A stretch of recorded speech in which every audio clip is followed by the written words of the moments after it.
ఉదయం పూట చాలామంది రకరకాల అల్పాహారాలను తీసుకుంటూ ఉంటారు. అయితే ఉదయం అల్పాహారం తీసుకునేవారు ఆరోగ్యకరమైన అల్పాహారం తీసుకోవడం మంచిది. అది మన శరీరానికి కావలసిన పోషకాలను ఇచ్చేది, అలాగే శరీర బరువును పెరగకుండా మనకు ఆరోగ్యాన్ని ఇచ్చేది అయిన ఆహారాన్ని మాత్రమే అల్పాహారంగా తీసుకోవాలి. మనం తీసుకునే బ్రేక్ఫాస్ట్లో ప్రోటీన్లు, విటమిన్లు, పీచు పదార్థాలు, కాల్షియం మరియు ఇతర అన్ని పోషకాలు ఉండేలా చూసుకోవాలి. అయితే ఈ విషయంలో చాలామంది శ్రద్ధ పెట్టడం లేదు. ఏది పడితే అది తింటూ ఆరోగ్యాన్ని పాడు చేసుకుంటూ ఉంటారు. ఉదయం అల్పాహారంలో ఏది పడితే అది తినడం మంచిది కాదని, మరీ ముఖ్యంగా బయట నుంచి తీసుకొచ్చిన అల్పాహారాన్ని తినడం మంచిది కాదని ఆరోగ్య నిపుణులు హెచ్చరిస్తున్నారు. చాలామంది తమ బ్రేక్ఫాస్ట్లో ఆయిల్ ఫుడ్స్ను ఎక్కువగా తీసుకుంటూ ఉంటారు.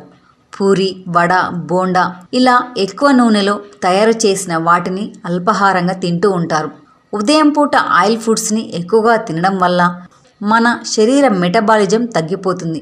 అంతేకాదు అది మన శరీరం పైన చాలా దారుణంగా పనిచేస్తుంది. ఆయిల్ ఫుడ్స్ ఎక్కువగా తినేవారిలో శరీరం పనితీరు మందగిస్తుంది. అలాగే బద్ధకంగా కూడా అనిపిస్తుంది. శరీరం హెవీగా అనిపించడం మాత్రమే కాకుండా ఏ పని చేయాలన్నా ఇబ్బందిగా అనిపిస్తుంది. ఇక ఆయిల్ ఫుడ్స్ ఇష్టపడే వాళ్ళు బయట ఫుడ్స్ తినడం మరింత డేంజర్. బయట ఫుడ్స్లో పూరి, బోండా, వడ తయారు చేసే ఆయిల్ ఒకసారి వాడిన తర్వాత పదే పదే ఉపయోగిస్తూ ఉంటారు. ఇలాంటి నూనెలతో చేసిన ఆహారాన్ని ఎక్కువగా తినడం వల్ల హార్ట్ అటాక్, ఫ్యాటీ లివర్ సమస్య, షుగర్, క్యాన్సర్ వంటి అనేక జబ్బులు వచ్చే అవకాశం ఉంటుంది.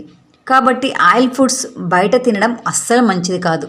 ఇక బ్రేక్ఫాస్ట్లో మాత్రం తినడం ఏమాత్రం సూచించదగింది కాదు.